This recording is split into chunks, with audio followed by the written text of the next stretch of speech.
네, 이번엔 국내 시장을 더 깊숙이 들여다보죠. 묵직한 이슈와 전략까지 세워보겠습니다. 자본시장연구원 황세훈 연구위원 자리하셨습니다. 안녕하세요. 네, 안녕하세요. 안녕하세요. 반갑습니다.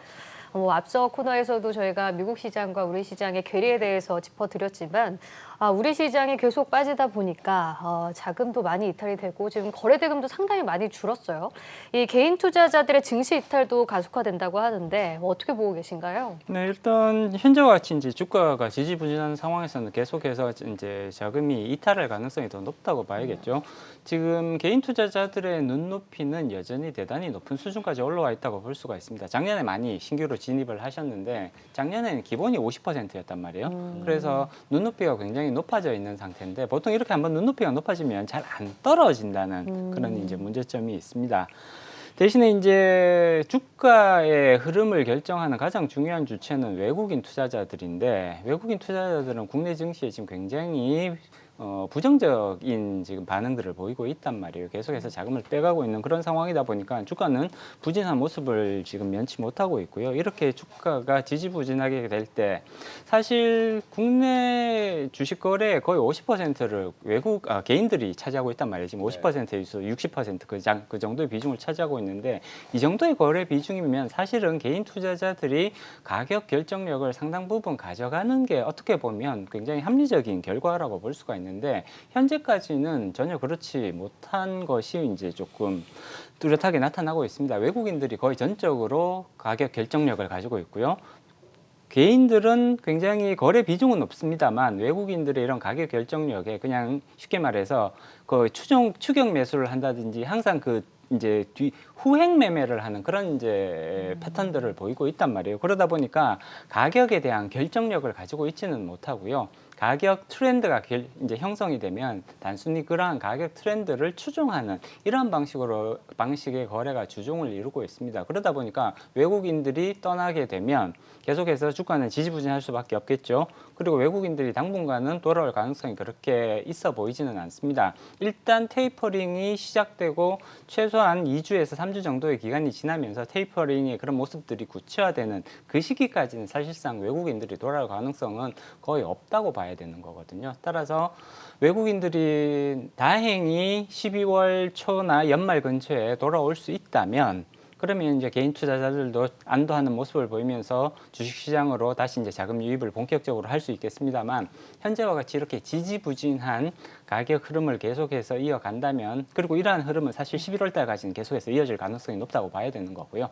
그렇다면 개인 투자자들의 주식시장 이탈 내지는 주식시장 외면은 상당 부분 좀 계속해서 여전히 상당 기간 진행될 가능성이 높아 보인다 이렇게 예상해 볼 수가 있는 것이죠.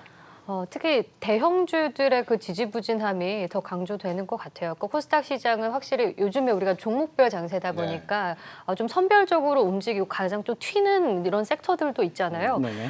그리고 또 정부가 코스닥 활성화 정책을 내놓는다고 했는데 이제는 코스피보다 코스닥을 봐야 되는 건지 어떻게 접근을 하면 좋을까요? 일단 언론 기사들만 보면 코스닥에 좀 집중할 필요성이 있다 이런 부분들이 많이 지적이 되고 있잖아요. 네. 근데 이 부분에 있어서는 굉장히 조금 신중하게 접근하실 필요성이 있습니다.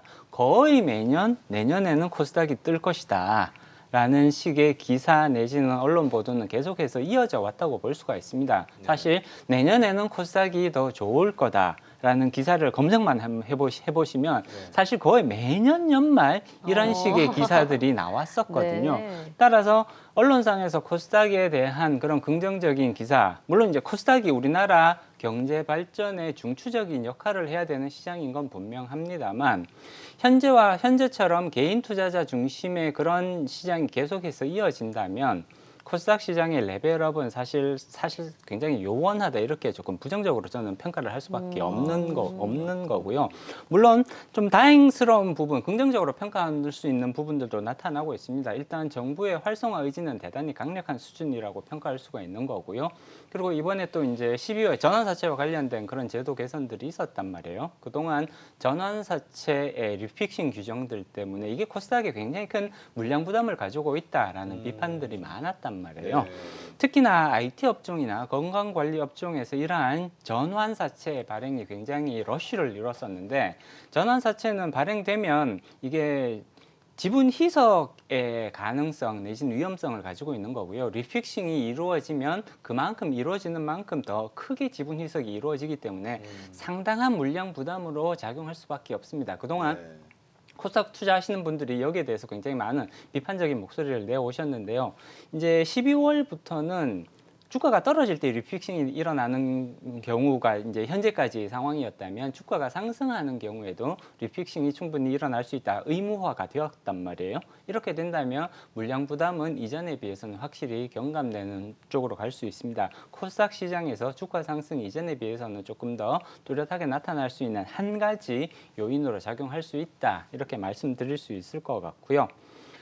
다만 그럼에도 불구하고 코스닥 시장이 본격적인 레벨업을 하기 위해서는 기관 투자자들의 참여가 절실하다고 말씀드릴 수 있습니다. 국민연금이라든지 혹은 각종 연기금들, 그다음에 국내 기관 투자가들의 참여, 외국인 투자자들이까지 참여해주면 더 좋기는 할 텐데 외국인 투자자들은 아직까지는 코스닥 시장이 굉장히 이렇게 조금 소극적인 그런 모습들을 보여왔고요. 이런 쪽의 변화를 기대하는 것보다는 오히려 국내 기관 투자자들이 코스닥 시장에 더 활발하게 적극적으로 참여하는 모습들이 나타나 줄 필요성이 있습니다. 기관 투자자들의 코스닥 참여 확대를 촉진할 수 있는, 장려할 수 있는 이런 정책이 꾸준하게 계속해서 이루어지게 된다면 그러면 이런 것들이 쌓여서 결국은 그 성장 가능, 코스닥의 성장 가능성이 코스피 시장보다 오히려 더 뚜렷하게 부각되는 시점이 결국에는 오지 않을까 이렇게 예상은 해봅니다만 그게 반드시 내년이 아닐 수 있다라는 점은 투자자들이 조금 이해를 해주시면 좋을 것 같습니다. 네, 그럼 전략적으로 좀 접근을 한다면 이제 기관 투자자들이 이제 수급이 쏠리는 그런 업종도 중요할 것 같은데 코스닥에서 만약 본다면 어떤 업종에 주목을 해봐야 될까요? 일단 코스닥에서 업종과 상관없이 대표주들 있잖아요. 그러니까 지금 이제 코스닥 150 종목이 있기는 합니다만 네. 그 중에서도 상위 종목, 상위 70개에서 80개 종목은 업종과 상관없이 시총상위 말씀하시는 그렇습니다. 건가요? 시총 네. 상위 최소한 네. 70위권, 80위권 정도까지는 업종에 상관없이 투자자분들이 충분히 관심을 가져볼 만한 영역이라고 볼 수가 있는 거고요. 네. 앞서 지금 이제 리픽싱 규정이 개정이 됐다고 말씀드렸잖아요. 그러면 이러한 규정 개정에 의해서 물량 부담을 최소한 많이 줄일 수 있는 업종들이 있습니다. 현재까지 많이 그런 것들이 나왔던 IT 업종이라든지 건강관리 업종 같은 경우에는 이러한 물량 부담을 이전에 비해서는 분명히 확실하게 줄일 수 있는 그런 요소들로 작용하게 되겠죠. 따라서 이런 부분들에 대해서는 향후 단기적으로 조금 관심을 가질 수 있는 영역이 될 수 있다고 봅니다. 네. 앞에서 이제 12 규제 문제 말씀을 주셨고 정책 변환이 있다고 하시는데 이게 이제 어떤 식으로 코스닥에 영향을 줄 것인지 그거를 간략히 좀 정리 좀 해주실 수 있겠습니까? 네, 일단 그 12 규정이 개정이 된다면 이제 예전 같았으면 주가가 하락할 때만 리픽싱 그러니까 전환 가격 조정이라고 부르게 되는데 네. 전환 가격 조정이 일어났고요. 따라서 이게 물량 부담을 가중시키는 요소로 작용을 했단 말이에요. 근데 이제는 주가가 상승할 때도 전환 가격이 조정되는 게 의무화가 됐습니다. 이렇게 되면 12 발행이 이전에 비해서는 12 발행의 매력도가 조금 떨어지는 게 사실이거든요. 그래서 12 발행이 줄면서 코스닥 시장으로 유입되는 그런 매도 물량이 이전에 비해서는 줄어들 수 있다. 이런 부분들은 긍정적으로 평가할 수 있는 거고요. 이러한 그 리픽싱 조항이 들어간 전환사채가 가장 많이 발행되었던 업종이 IT 업종과 그다음에 건강관리 업종 이런 부분에 기존에 많이 집중되어 왔었거든요. 따라서 이런 부분들에서 이런 업종에서 시비 발행이 줄어들면서 물량 부담을 많이 해소시킬 수 있다라는 부분. 그 다음에 정부의 정책적 의지를 살펴보면 주로 코스닥 대형주들에 조금 집중하는 모습들이 관찰이 됩니다. 기관 투자자들의 참여를 확대시키는 정책들이 추진이 될 텐데 기관 투자자들은 어떤 종목에 집중할 수밖에 없느냐 하면 결국은 코스닥 대형주들 상위 70개 내지 80개 정도의 대형주에 집중할 수밖에 없습니다. 따라서 정부의 정책이 기관 투자자들의 코스닥 참여 확대로 추진이 된다면 결국은 그 수혜를 입을 수 있는 종목들은 상위 70개에서 80개 정도의 대형주일 가능성들이 높다라는 것, 이 부분을 그래서 조금 주목해 볼 필요가 있다라는 거죠. 그 황세웅 의원이 방금 말씀 주신 내용을 간단하게 그 한 줄로 정리하자면 코스닥 시장에서의 옥석 가리기를 간접적으로 하기로 했다. 뭐 이렇게 이해하시면 될 것 같습니다. 기업이 돈을 빌리려면 전환사채를 발행해야 되는데 앞으로 상단까지 정부가 규제를 하게 되면 이 돈을 빌리려고 시비를 발행하는 그 가치가 상당히 줄어들고 제한적이 되기 때문에 상위 70개 아주 좋은 기업들만 자금력이 풍부한 상황에서 재투자가 가능하도록 이루어질 가능성이 높다, 이런 뜻으로 이해하시면 될 것 같고요. 네. 2022년 미국 경제 같은 경우에 이렇게 이야기를 해요. 지금 밸류에이션이 상당히 높다, 주식에. 그렇습니다. 경기 부양책이 축소될 것이다. 미 연준의 금리 인상이 있을 수 있다. 미 대통령 취임 2년 차는 주가가 떨어졌다. 그래서 앞으로 2022년은 경기가 안 좋을 수가 있다, 주식 경기가. 그럼 한국은 어떠냐 보니까 이 세 가지 중에 한 개를 제외하고, 정치적인 요소만 제외하고 거의 맞아 떨어지는 상황이에요. 그렇습니다. 그래서 내년에도 코스피, 코스닥이 과연 좋을까? 여기에 조금 의문을 가질 수 있지 않나 생각되는데 어떻게 보십니까? 일단 개인적으로는 내년도는 오히려 공격적인 포지션보다는 오히려 방어적인 포지션을 가져가시는 것이 오히려 더 필요한 시기라고 예상을 합니다. 지금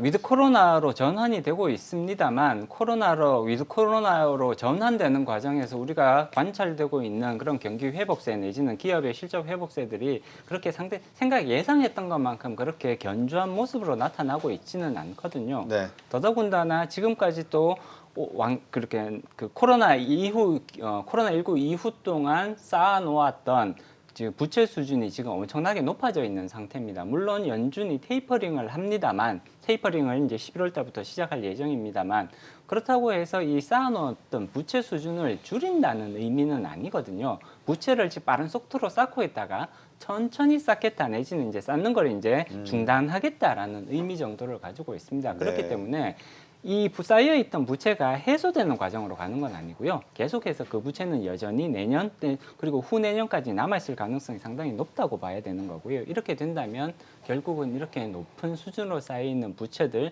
기업들의 체질, 물론 성장 기업들은 굉장히 견조한 모습들을 보이고 있습니다만 한계 상황에 몰려있는 기업들 여전히 많이 있고요. 오히려 그 숫자는 늘어나고 있는 추세라고 볼 수가 있습니다. 따라서 내년도는 그렇게 뚜렷한 성장 모멘텀을 관찰하기가 어려울 가능성이 높다는 것. 반면에 한계 상황이 놓여 있던 그런 기업들이 금리가 오르고 여러 가지 환경들이 오히려 나빠지면서 문제를 일으킬 가능성은 더 높아 보입니다. 따라서 주가가 작년과 같은 내지는 올해 미국 주식의 시장에서 관찰되었던 그런 뚜렷한 상승세를 보이기는 오히려 조금 그 가능성은 제한적이라고 개인적으로는 평가를 하고 있고요. 따라서 리스크 관리가 오히려 더 중요한 시점이 다가오고 있다. 개인적으로는 이렇게 평가를 합니다.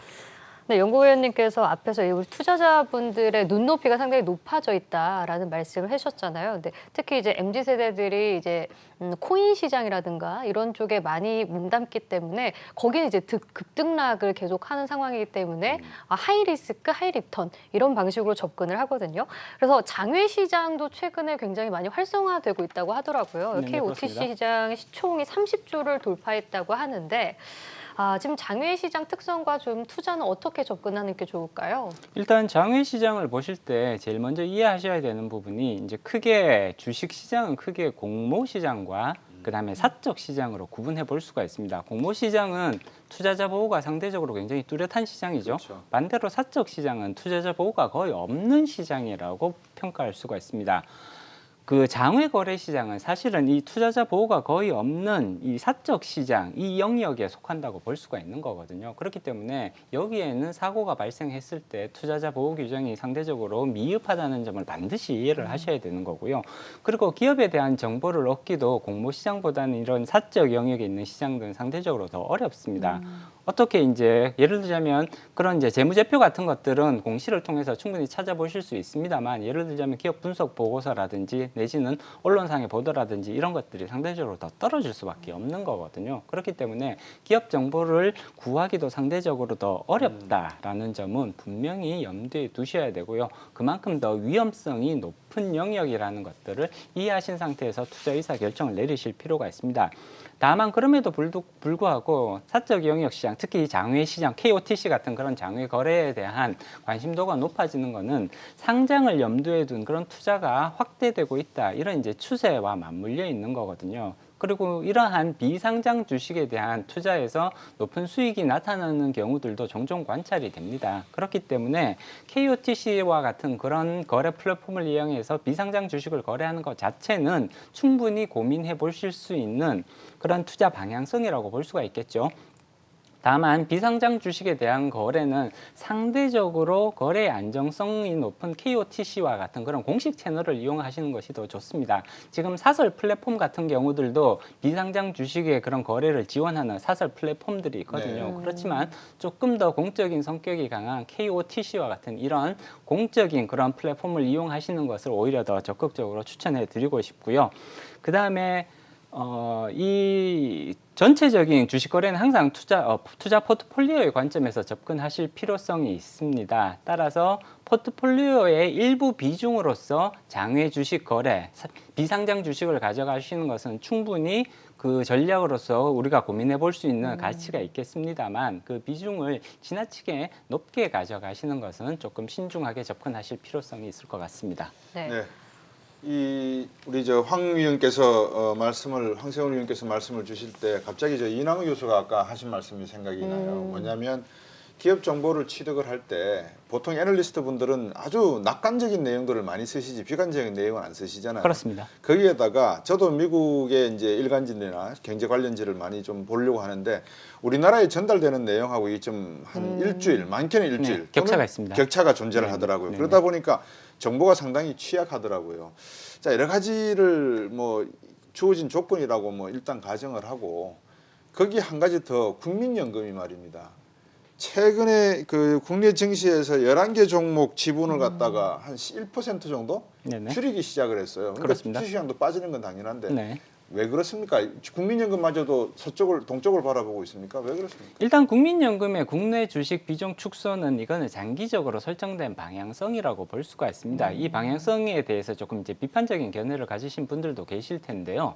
국민연금은 결국에는 고갈이 예정되어 있는 연금이라는 사실을 반드시 우리가 기억할 필요성이 있습니다. 고갈이 예정된 상황에서 국내 주식의 비중을 지나치게 높여버리게 되면 결국은 국민연금은 이제 보유하고 있던 특정 시점이 되면 보유하고 있던 주식을 팔아서 가입자들에게 그런 보장 내용들을 지원을 해줘야 되는 상황으로 가게 될 텐데 그렇게 돼서 국민연금이 주식을 팔기 시작하는 시점이 오게 된다면 국내 주식시장에 굉장히 큰 충격이 불가피합니다. 따라서 국민연금은 국내 주식시장의 비중은 완만하게 줄이는 노력을 계속해서 가져가고 있고요.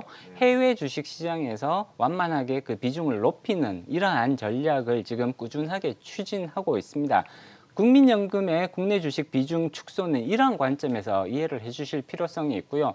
다만 국민연금이 이렇게 가는 것은 사실은 불가피한 방향성이라고 봐야 되는데 투자자들이 그럼 이런 부분들을 어떻게 해석할 것이냐. 저는 개인적으로 투자자들도 국민연금이 이러한 전략을 조금 모방하는 그런 필요성이 충분히 있다고 생각을 합니다. 네. 개인 투자자들 요즘 사업개미들 많아지셨잖아요. 해외 주식에 대한 관심도가 높아지고 계시는데 국민연금이 왜 이러한 전략을 추진을 하고 있는지 이런 부분들에 대해서 고심을 하시는 분들이라면 그러면 나도 일정 부분 국민연금의 이러한 전략을 따라하는 것도 한 가지 내가 생각해 볼 수 있는 전략이 된다라는 것을 조금 주목해 주실 필요성이 있을 것 같습니다. 모든 주식을 다 국내로만 가져가는 것 내지는 내가 가지고 있는 모든 주식을 다 해외로만 가져가는 것 이거는 오히려 더 위험성을 높이는 방법이 될 수가 있습니다. 그렇기 때문에 국민연금이 해외 주식을 취득을 하는데 어떠한 종류의 해외 내지는 어떠한 업종의 해외 주식을 상대적으로 더 많이 가져가는지를 유심히 살펴보신다면 이것은 내가 나중에 해외 주식을 더 담을 때 어떠한 방향성을 가져야 되는지에 대해서 굉장히 중요한 시사점을 가져다 줄 수 있다고 볼 수 있죠. 네.